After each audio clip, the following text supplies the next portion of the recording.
콜 오브 듀티 6번째 우리 시리즈 말씀을 나누려고 하고요. 오늘 같이 처음으로 이제 말씀을 시작하면서 이제 사사 온니엘을 받고 이제 사사기에는 12사사가 나와요. 상징적으로 12사사를 실어놨어요. 사사기 저자가.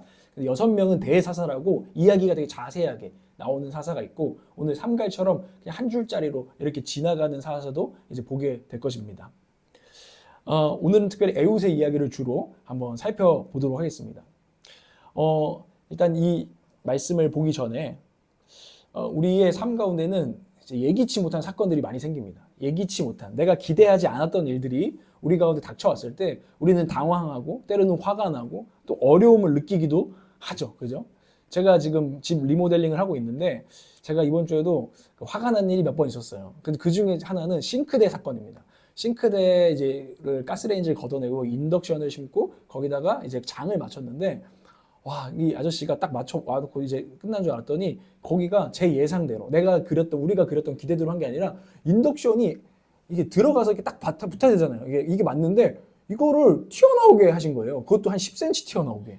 그러니까 우리는 이게 완전 잘못된 거잖아요. 우리가 요청드리고 우리가 우리가 치수 다 재서 보냈는데 그렇게 하고 나중에 이제 모르쇠 막 하는 거예요. 그래서 결국에는 더 얘기가 안 통해서 제가 결국엔 다른 아저씨가 우리가 알아서 처리하겠다고 사실 돈을 더 이제 들게 돼요. 그러니까 예상치 못한 사건과 예상치 못한 그림과 예상치 못한 비용이 또 더 나가게 된 거죠. 그러니까 너무 막 이제 당황스럽고 저희 가정도 막 화가 나고 막 그랬던 사건들이 있었어요. 그러니까 이런 걸 우리가 사고라고 하죠. 사고.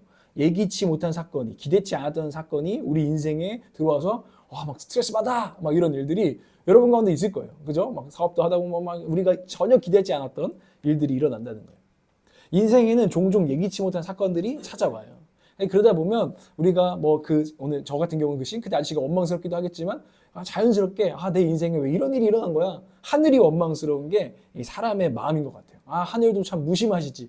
왜 내 인생에 내가 기대하지 않았던 이런 일들이 일어난 거야? 이런 일들이 우리 가운데 생긴다는 것입니다. 근데 오늘 사사기 3장 12절에서 14절을 한번 읽어볼까요? 먼저 사사기 3장 12절에서 14절을 한번 읽어보겠습니다. 시작. 이스라엘 자손이 다시 주님께서 보시기에 악한 일을 저질렀다. 그들이 이렇게 주님께서 보시기에 악한 일을 저질렀기 때문에 주님께서는 모압 왕 에글론을 강적이 되게 하셔서 이스라엘을 대적하게 하셨다. 에글론은 암몬 자손과 아말렉 자손을 모아 이스라엘을 공격하고 종려나무 성읍인 여리고를 점령하였다. 그래서 이스라엘 자손이 18해 동안이나 모압 왕 에글론을 섬겼다. 오늘 이 모압 왕 에글론이 등장합니다. 이스라엘의 그 역사 가운데도 기대치 않았던 강적이 등장하고 있는 거예요. 왜냐하면 원래 그 전에 사사기 말씀을 보면 가나안에 남겨두신, 하나님께서 너를 전쟁을 알게 하고 시험하기 위해서 남겨두시겠다고 한 족속들이 있었어요. 그 리스트가 있단 말이에요. 근데 이 모압은요, 사실 그 리스트에 없는 사실 족속이에요.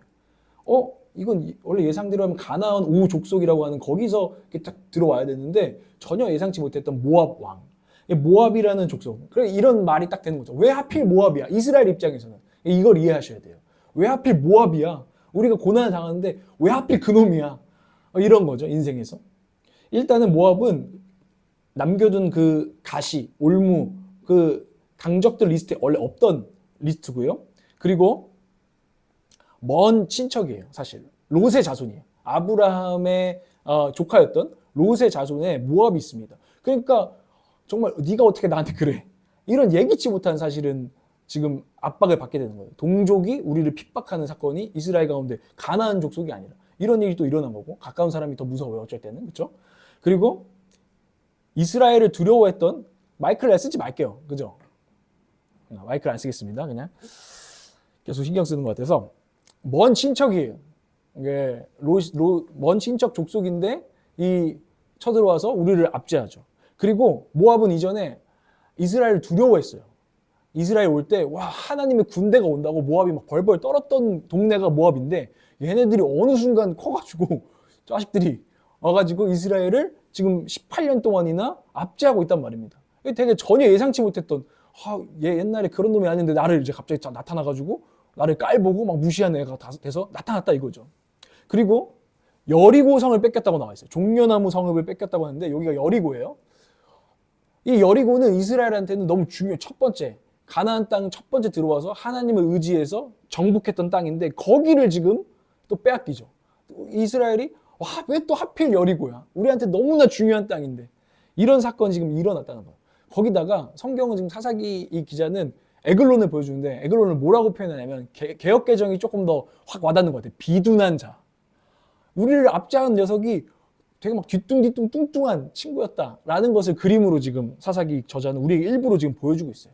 왜 하필 이런 모압 왕 에글론에게 우리가 예상치 못하게 이런 고난을 당하고 어려움을 당해야 되나? 이게 지금 이스라엘이 처한 상황이었다라는 거예요. 우리 인생에도 이런 모압 왕 에글론이 나타날 수 있는 거죠. 그래서 이런 것들을 정말 예기치 못한 사고가 나타날 때 제가 아마 PPT 보여주면 이런 것들을 비극이라고 하는 거예요. 넘겨주세요. 정신 차려야 돼요. 예상치 못한 비극. 그 영어로 뭐라고 있죠? 읽어보세요. 자신감. 트레지디. 트레지디. 한국 발음을 합시다. 트레지디라고 하죠. 이거를 비극이라고 하는 거예요. 예상치 못한 내 인생에 찾아온 이런 사건, 사고들. 왜 하필 그놈이, 왜 하필 그 자식이, 이런 사건들. 이게 트레지디, 비극이라고 하는 사건이에요. 그런데 오늘 이 트레지디 안에 그 반대말이 뭘까요? 희극이죠. 그 다음 PPT 보여주세요. 예상치 못한 희극이 있다는 거예요. 코미디가 있다는 거예요. 트레지디, 우리 인생엔 비극도 있지만 희극도 항상 있는 것이 인생이라는 것을 우리가 오늘 기억해야 된다는 것을 말씀은 사실 말해주고 있는 거예요. 이 에웃의 이야기는요, 비장한 사실 이야기 같지만 약간 블랙 코미디 같은 서사로 지금 쓰고 있어요. 그러니까 이 사사기 저자가 여기에서 희극을 발견하기를 원하고 있다는 거죠. 비극 안에서 희극을 발견하는 눈을 우리에게 주기를 원한다는 거예요. 그 웃음이라는 건요, 사고도 예기치 못하지만 웃음이라는 것도 생각해 보세요. 코미디도요, 예기치 못한 타이밍에 딱 터져야 돼요. 그래서 얼마 전에 제가 갑자기 웃긴 걸 봤는데, 김원훈이라고 되게 제가 요즘 웃긴 사람이 있어요. 김원훈 씨라고 있어요. 그분이 이세돌 구단을 만나요. 알파고를 이긴. 그러니까 이세돌 구단이 얼마나 똑똑하고 막 엄청난 사람이잖아요. 그러니까 사람들이 만나면 당신은 늘 당신의 루틴이 뭔가 이런 진지한 질문만 한단 말이에요. 근데 김원훈은 개그맨 코미디언이에요. 그러니까 이 이세돌한테 딱 질문하는데, 제가 근데 이세돌님 되게 존경하고요. 막 이렇게 이세돌님 어쩌고 이렇게 공손하게 하는데 예상치 못한 이제 이야기를 합니다. 근데 세돌님 상은 제가 느낌이 젖꼭지에 긴 털이 하나 있을 것 같은 상이라고 하는데 이세돌이 빵 터져요. 자기도 웃긴 거죠. 그러니까 예상치 못한 이 멘트, 전혀 예상치 못한 타이밍에 이렇게 나오니까 웃음이 터지는 거예요. 이게 희극이에요, 코미디. 그래서 개그는 타이밍이에요. 못 웃기는 사람은 사실 타이밍을 몰라. 호흡이 있는데. 그죠? 이 코미디. 이 코미디도 이 비극의 다른 면이죠. 예상치 못한 것이 코미디다라는 것을 우리는 오늘 보게 될 거예요. 비극은 재앙이죠. 그러나 코미디는 우리 가운데 행운이고 우리 가운데 활력이고 능력이 됩니다. 이것에 대해서 우리는 성경을 통해서 보게 되는 거예요. 오늘 하나님께서는 이 예상치 못한 모압 왕 에글론이라는 비극 속에서 오늘 예상치 못하는 구원자를 세우세요. 예상치 못한 구원자가 바로 왼손잡이 에웃이에요. 하나님이 지금 쓰고 계신 사람, 왼손잡이 에웃. 여러분이 그 전 사사랑 비교를 해야 돼요. 이 말씀은. 참 희한하죠? 그 전 사사 이름이 뭐죠? 온니엘이에요. 온니엘은 이렇게 말할 수 있어요. 오른손잡이에요, 그 사람은. 어떤 이야기냐면 온니엘은 유다지파 출신이에요. 그러니까 성경이 지금 사사기가 유다지파를 되게 쳐주거든요. 이 유다지파는 항상 먼저 나가서 싸우는 지파, 강한 지파, 예수님이 나올 지파라는 것을 강조하거든요. 그 온니엘의 출신이 유다지파. 거기서 유다지파 중에서도 갈렙의 사위, 아주 엘리트. 그리고 이전에 전쟁을 이미 치러본 누가 봐도 전쟁의 고수. 그래서 드빌, 기랴세벨을 정복했던 장군이었죠. 이 오른손잡이 온니엘, 예상할 수 있는 영웅이었어요, 사실은. 와, 만약 지금 이스라엘에 부흥을 가져온다면 온니엘이 일으킬 거야 라고 예상할 수 있는 사람이 오른손잡이 온니엘이었죠. 그리고 온니엘이 얼마나 믿음도 좋아요. 네겝을 향하는 믿음 우리가 나눴잖아요. 네겝을 향하는 그 믿음을 보여줬던 사람, 예상할 수 있는. 그러니까 우리 중에서도 야, 정말 저 사람이면 저 사람은 저렇게 부흥을 가져올 만해 했던 사람이었죠. 그런데 왼손잡이 에웃은 그렇지 않았다는 것입니다. 왼손잡이 에웃을 한번 보면요, 에웃은 베냐민 지파 사람입니다. 근데 이 아이러니를 성경은 일부러 나타내요. 베냐민이 무슨 뜻이냐면 오른손의 아들이란 뜻이에요.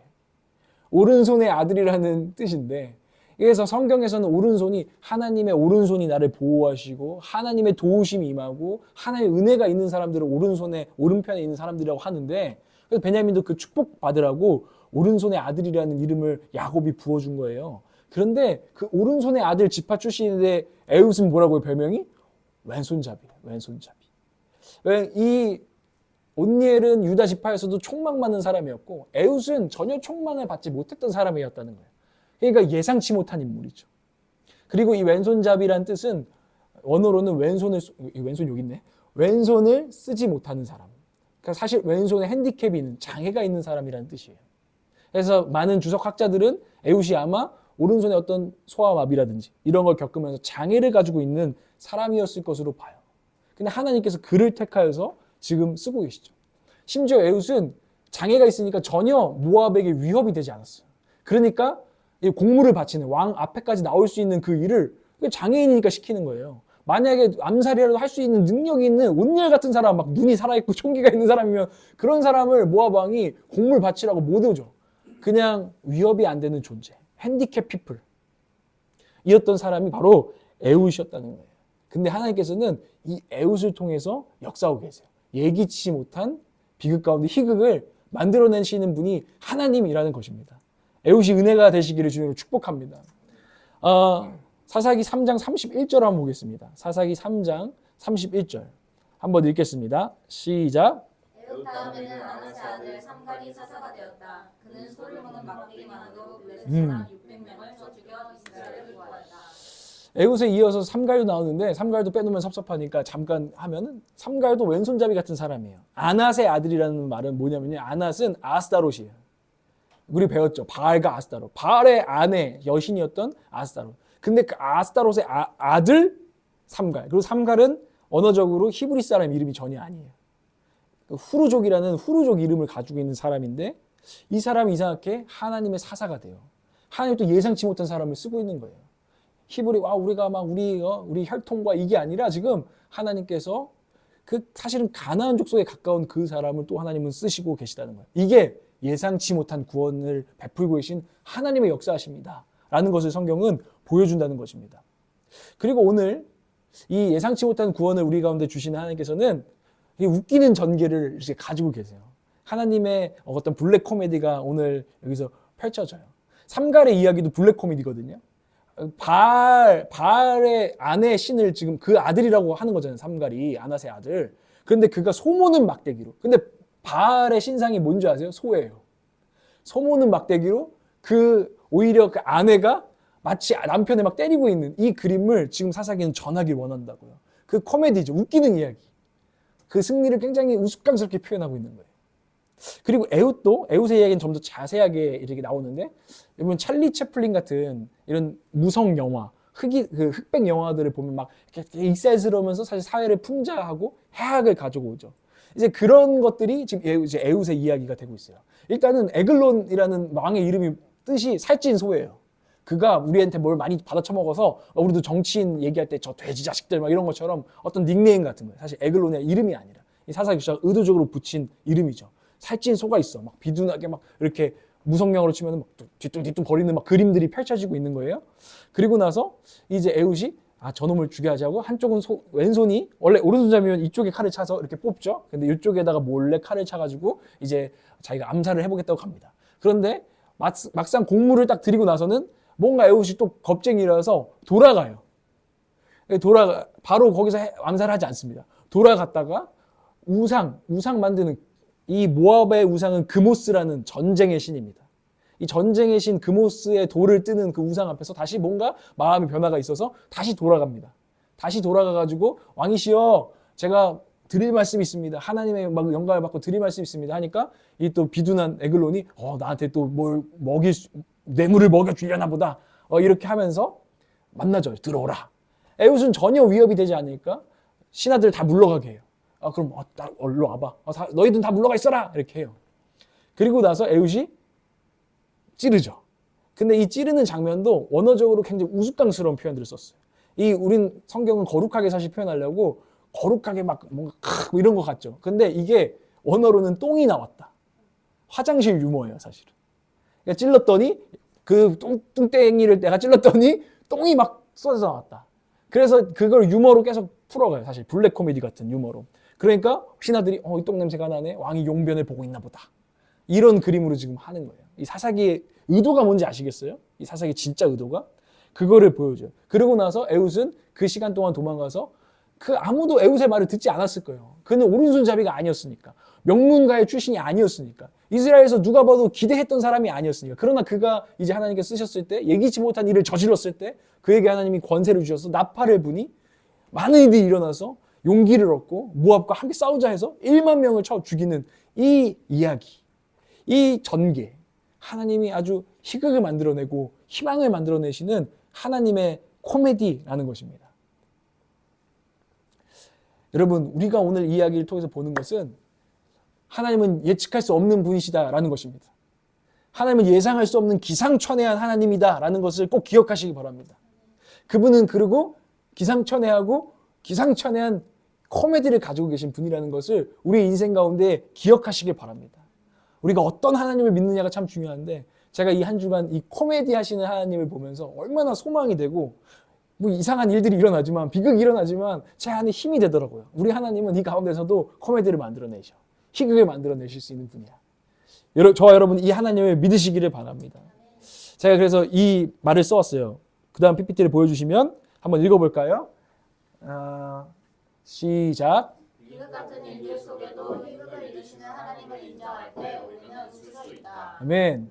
난 여러분이 웃을 수 있기를 원합니다. 저와 여러분이 우리의 삶 가운데 어떤 일이 일어나도 그때 잠깐 찔끔 울 수 있지만 울고 나면 웃을 수 있기를 주님으로 축복합니다.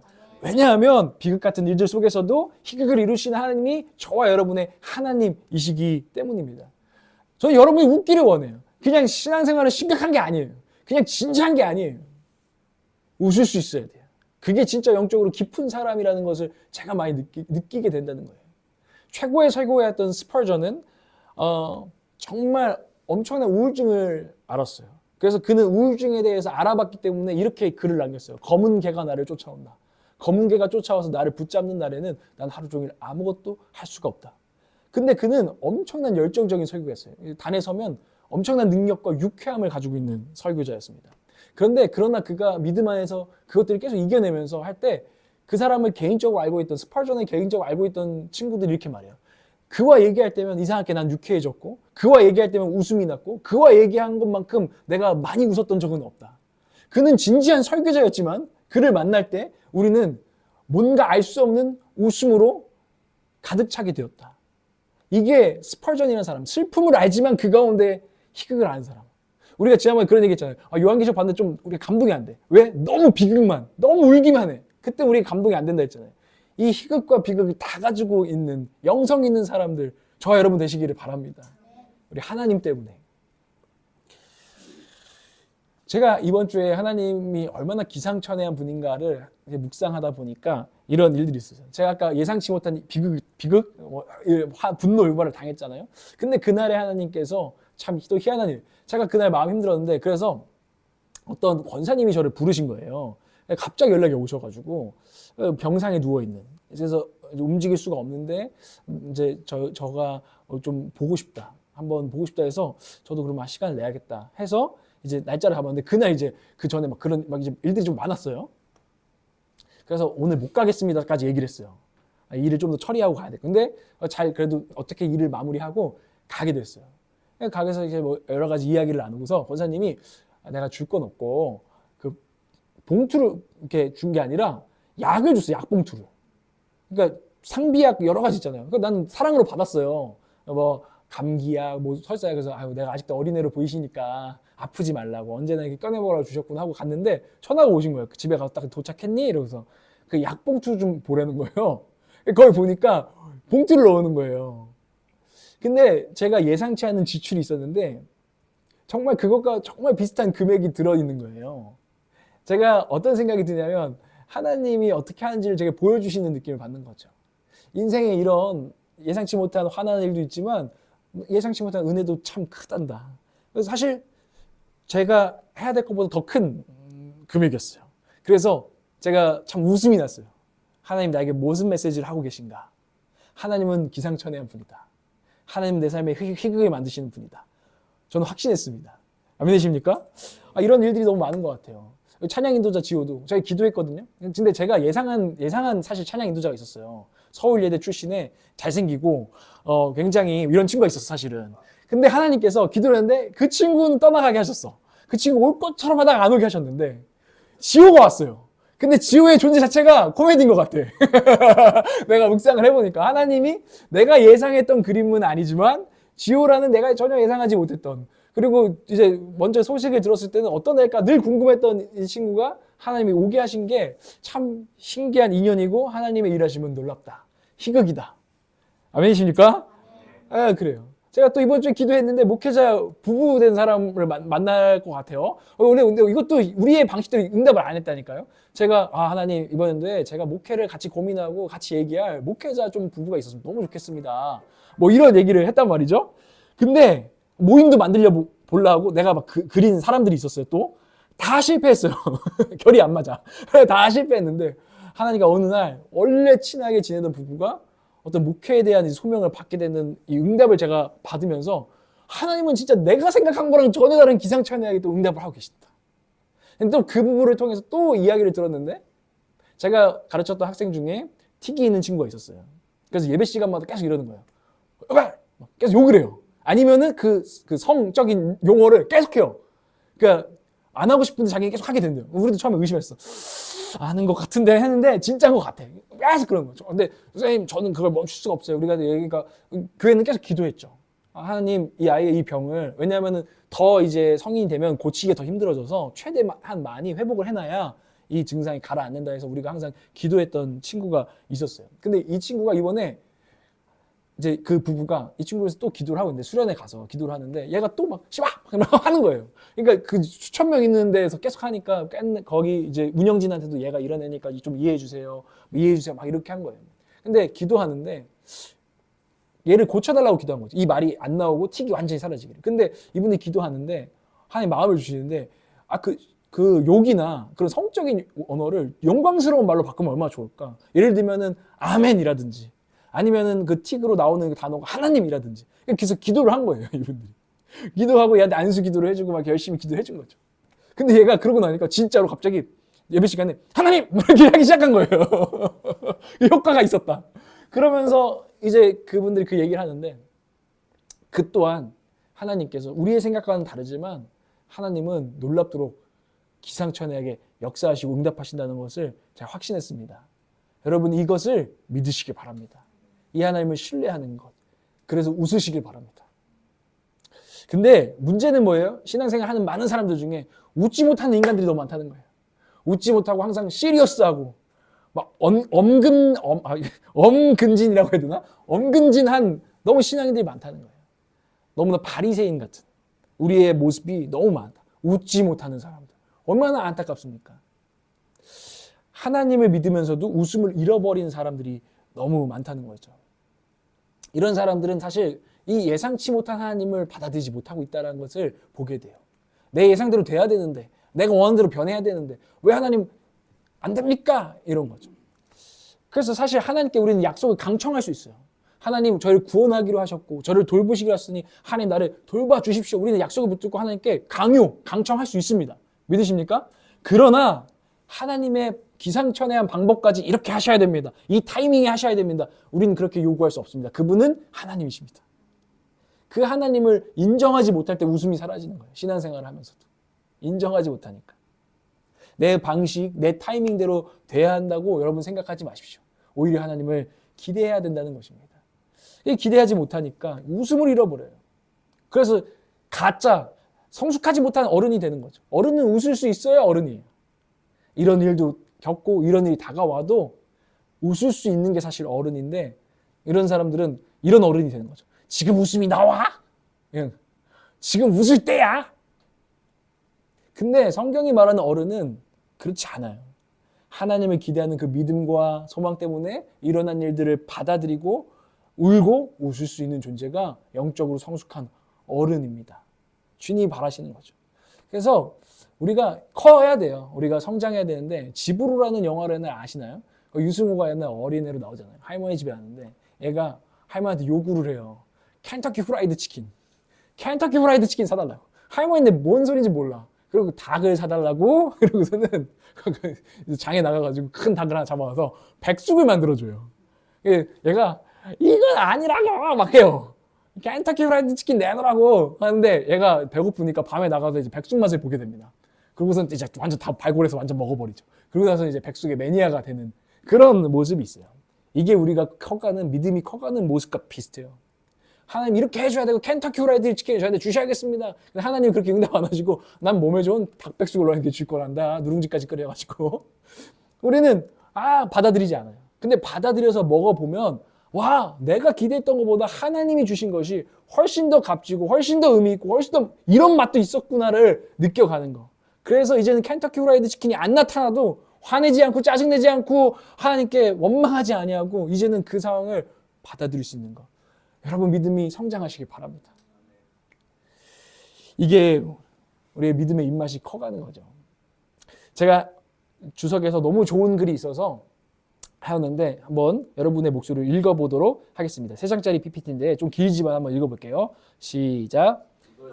내가 너희에게 행하려는 것이다. 아마 너희는 내가 너희를 구원하기를 기대할 것이다. 너희는 궁극적 목적이라는 면에서는 내게 강요할 수 있다. 내가 약속했기 때문이다. 너희는 방법면에서도 내게 강요하기 원할 것이다. 너희는 다루기 쉽고 예측할 수 있는 일을 좋아하기 때문이다. 그러나 약속한 것을 행하게노라는 나의 보증만을 너희가 의지하게 될 때까지 내가 어떤 곳에서 그것을 바꾸고 다른 곳에서는 그것을 조정하며 또 다른 곳에서는 완전히 다른 수단을 발견하는가를 지켜보라. 아멘. 한마디로 정리할까요? 너희는 내가 구원하는 것을 잠잠히 보라. 서서 어떻게 하나 좀 보라. 그 믿음을 좀 키워라. 주의 사람들에게 말씀하고 계십니다. 여러분 담대히 서십시오. 하나님을 믿으시기 바랍니다. 그때에 제가 설교의 목적을 이렇게 정했어요. 여러분 한 명 한 명 웃기는 사람이 됐으면 좋겠어요. 유머 감각이 있는 사람이 됐으면 좋겠어요. AI가 구현하기 제일 힘든 게 유머 감각이래요. 예상치 못한 것을 이렇게 던져가지고 예상치 못한 타이밍에 꼬아서 뭔가 넌센스를 만들어서 웃기는 거. 근데 이것도 웃어봐야지 웃기는 걸 알아요. 못 웃기는 사람 특징은 뭔지 아세요? 잘 웃지도 못해요. 왜냐면 못 알아들어서. 지금 유머인데 유머를 못 알아들어. 못 알아들어가지고 남들은 웃는데 자기 혼자 심각한 거죠. 뭐야 막 이렇게 하는 거죠. 유머인데. 여러분 유머 감각을 회복하셔야 돼요. 빛의 유머 감각. 블랙 코미디가 아니라 주님의 자녀들의 화이트 코미디. 그 유머 감각을 저는 저와 우리 성도들이 회복했으면 좋겠다. 그래서 웃기는 사람, 웃을 수 있는 사람. 주님 안에서, 믿음 안에서. 그래서 세상에 소망을 줄 수 있는 사람. 밝은 빛을 나타낼 수 있는 사람이 되기를 하나님께서는 원하신다라는 것을 발견합니다. 웃기지 않는 건 죄입니다. 여러분 유머 감각을 회복하시길 주님으로 축복합니다. 다 그런 사람이 됐으면 좋겠어요. 옛날에 무한도전에 박명수가 한참 안 웃길 때 웃음 사만꿈, 웃음 장례식 뭐 이런 게 있어요. 여러분 웃음 장례식, 웃음이 무덤에 들어가 있다면 여러분 부활시키시기를 주님으로 축복한다는 것입니다. 그래서 정말 이 유머 감각 이거를 제가 성경에 찾아봤는데 마가복음 10장 15절에 나타나 있어요. 한번 마가복음 10장 15절 한번 보겠습니다. 시작. 내가 진정으로 너희에게 말한다. 누구든지 어린이와 같이 하나님 나라를 받아들이지 않는 사람은 거기에 들어가지 못할 것이다. 네, 예수님께서 어린아이같이 받아들이지 못하는 사람. 그러니까 유머 감각은 어린아이같이 받아들여서 하하하 하고 웃을 수 있는 능력이에요. 어린아이 같은 마음으로 하나님 다스리고 계셔. 그래서 웃을 수 있어. 어린아이같이 받아들여서 천국을 품고 사는 사람들, 누리는 사람들. 이게 천국을 누리는 어린아이 같은 사람들이에요. 유머 감각이 있는 사람들입니다. 우리 교회가 그런 사람들로 커가시기를 밝은 미래가 있는 교회가 되기를 축복합니다. 우리의 질문은 이제 이거예요. 하나님, 그럼 제가 유머 감각을 회복하고 싶어요. 주님, 제게 회복해 주세요. 어린아이처럼 천국을 받아들이는 능력을 제가 소망합니다. 하나님, 그것을 어떻게 어디서 얻을 수 있습니까? 라는 거예요. 저는 오늘 제가 계속 설명드렸고 선포했던 웃기시는 우리 하나님. 제가 일부러 제목을 이렇게 정했거든요.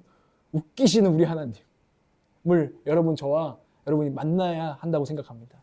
그분을 계속 만날 때 예상치 못한 그 희극을 만들어내시는 참 웃기시는 분을 우리가 생각하고 기억하고 그 따뜻함을 우리가 자꾸 접촉할 때 우리의 유머 감각, 여유는 살아나는 거예요.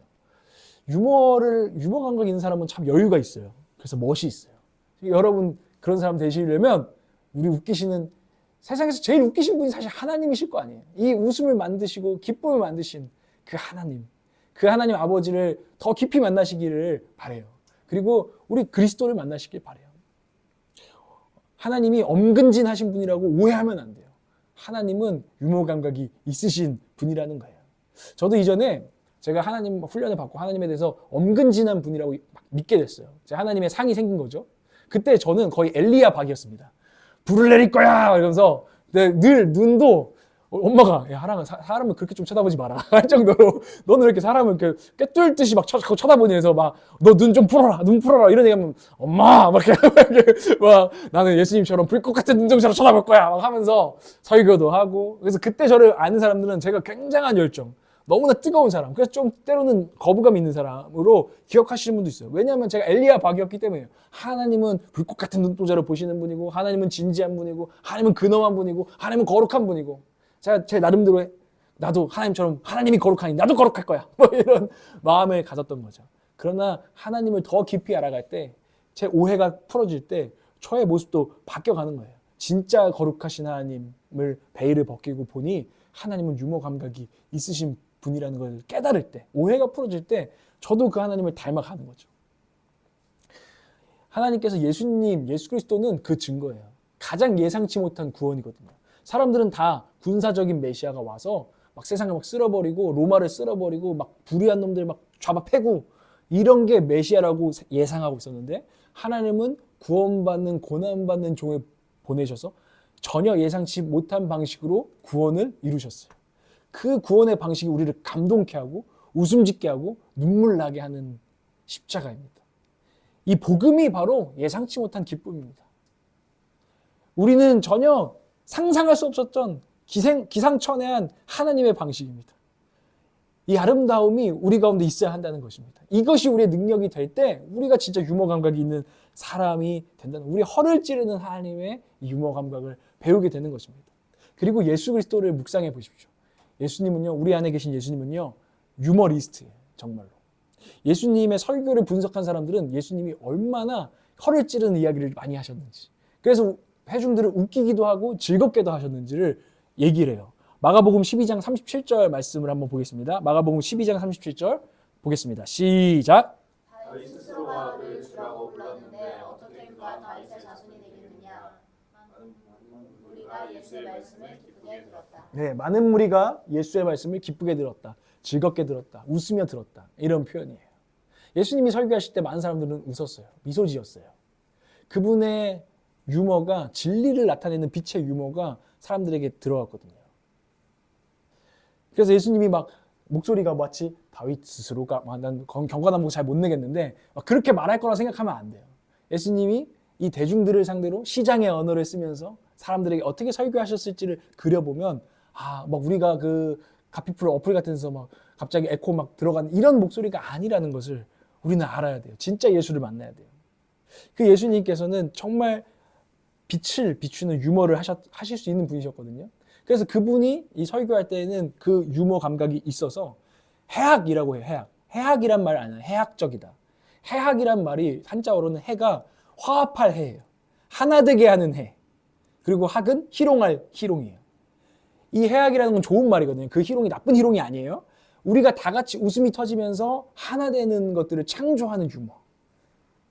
싸우다가도 이제 부부싸움 하다가도 우리 가끔씩 막 심각하게 갑자기 터질 때가 있거든요. 희한하게.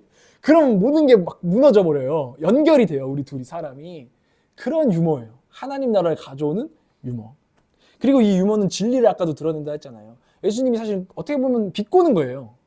바리새인한테 너희들은 말이야 하루살이는 걸러내고 낙타는 집어삼켜. 이 말이 니들은 이상한 뭐 비본질적인 거는 자꾸 막 죄라고 걸고 넘어지면서 너희들은 낙타 진짜 큰 죄는 뭐 어디다 숨겨놨어. 낙타를 집어삼켜. 이런 말이 그냥 막 찌르는 말이 아니라 유머가 섞여 있는 사실 말이에요.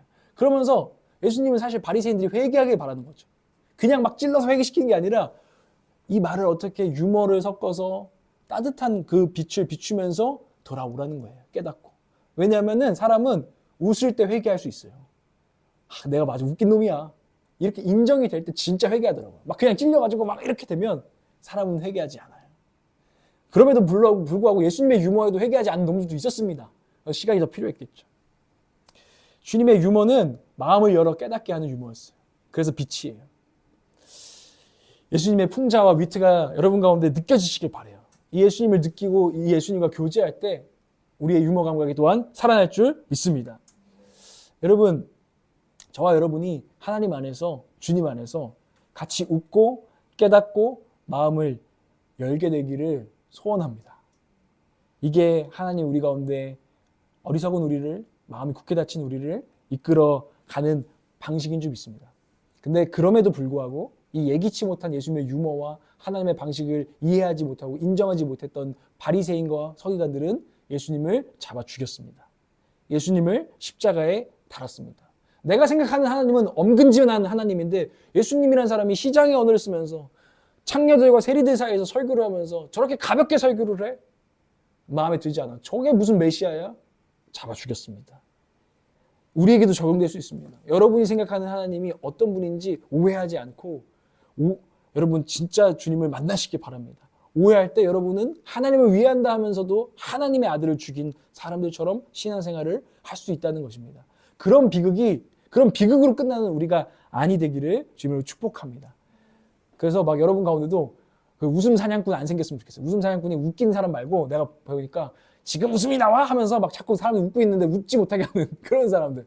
여러분 그런 사람들 되지 마세요. 그런 바리새인들, 서기관들 되지 마세요. 오히려 자기 자신을 보고도 웃을 수 있는 사람이 되세요. 아이고 나라는 사람 참 웃긴 놈이네 하면서 내가 왜 이럴까? 나 웃긴 놈이네 하고 웃으면서 겸손히 인정하고 하나님의 은혜를 구할 수 있는 그런 사람들 되시기를 주님으로 축복합니다. 폭소하신 적이 언제실지 모르겠어요. 정말 배꼽 빠지게 웃어보신 적이 언제일지 모르겠어요. 여러분 가운데에 하나님과 그런 폭소하는 날이 많아지기를 제가 이 설교를 준비하면서 기도했어요. 여러분 가운데 우는 회개도 있기를 저는 기도했지만 웃는 회개가 있었으면 좋겠어요. 하나님과 폭소하면서 나 진짜 이런 놈이네. 주님 저 진짜 웃긴 놈이네요. 저 지금 막 짜증내고 있네요.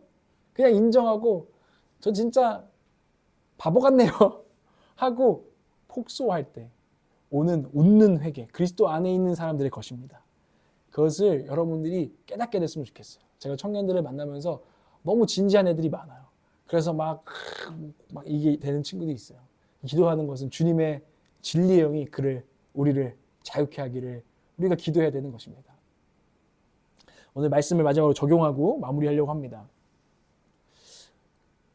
여러분의 영적 상태를 모르겠습니다. 근데 여러분이 스스로 오늘 이 말씀 앞에 서보십시오. 내가 지금 웃음이 무덤 속에 들어가 있나?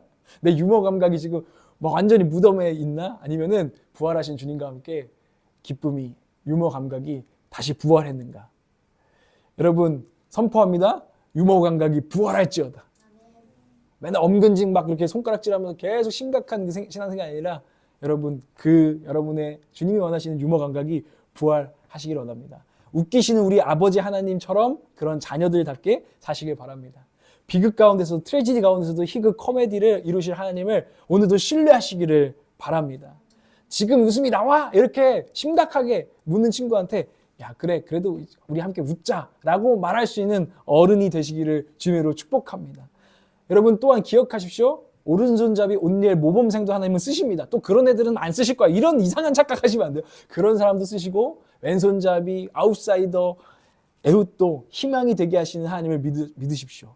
그래서 여러분이 자신을 바라볼 때도 타인을 바라볼 때도 어떤 상황을 바라볼 때도 하나님께서 그 어떤 오른손잡이든 왼손잡이든 그 어떤 상황에서도 하나님은 희망을 이루실 수 있는 분이라는 믿음의 눈이 여러분 감기지 않기를 기도하시기를 바랍니다.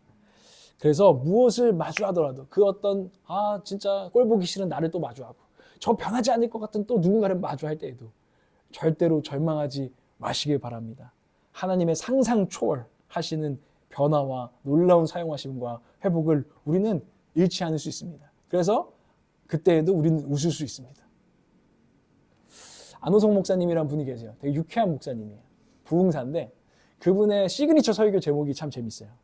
생각대로 되지 않는 건 참 멋진 일이다. 생각대로 되지 않는 건 참 멋진 일이다. 그리고 또 다른 설교 제목이 내 뜻대로 안 돼요. 너무 감사합니다. 이 사람 진심이에요. 그리고 그 설교를 할 때 그 사람은 굉장히 기뻐요. 제가 원래 이렇게 하려고 했거든요. 근데 하나님 이렇게 하셨어요. 진짜 웃기죠? 내가 경상도 여자랑 절대 결혼 안 한다 했는데 어느 순간 경상도 여자가 내 옆에 누워있어요. 내 뜻대로 안 되는 건 정말 멋진 일이에요. 하나님이 내 삶에 이것을 이루었어요. 라고 고백할 때 많은 사람들이 회복됐습니다. 여러분도 이런 멋진 고백을 저 여러분이 할 수 있기를 바란다는 거죠. 여전히 웃음기 없는 굳은 얼굴로 살 텐가?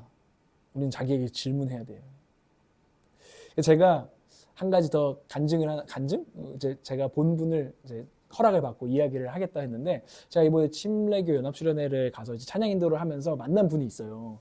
근데 그분이 너무 예뻐 보이는 거예요. 저보다 형님이신데, 그분이 이제 머리가 이제 완전 빡빡이시고, 뭐 눈썹도 없고 되게 특이하고, 막 여기 막 네일 아트 같은 걸 하시고, 막 문신도 엄청 많아요. 그래가지고 좀 동질감도 느끼고, 뭐 저도 뭐 문신 있으니까 좀 동질감도 느끼고, 근데 만나 뵐수록 참 어린아이 같은 구석이 있고 막 해맑은 구석이 있으니까 제가 그분을 볼 때 마음이 되게 기쁜 거예요. 그리고 그분하고 잠깐 얘기를 나누는데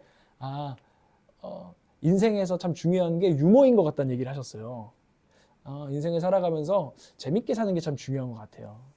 안 그래도 인생이 힘드니까요. 근데 저는 그때까지는 그분의 상황을 잘 몰랐어요. 사실 그게 패션인 줄 알았는데 그 대화를 하고 얼마 후에 그분의 담임 목사님 만났는데 저 우리 교회 집사입니다 하는데 우리 집사님이 그 머리랑 이런 게 없는 게 그 어떤 면역 장애가 이제 큰 병을 앓으면서 살이 싹 빠지고 눈썹이랑 이렇게 다 날아가고 머리도 다 날아간 상황이라는 이야기를 하는 거예요.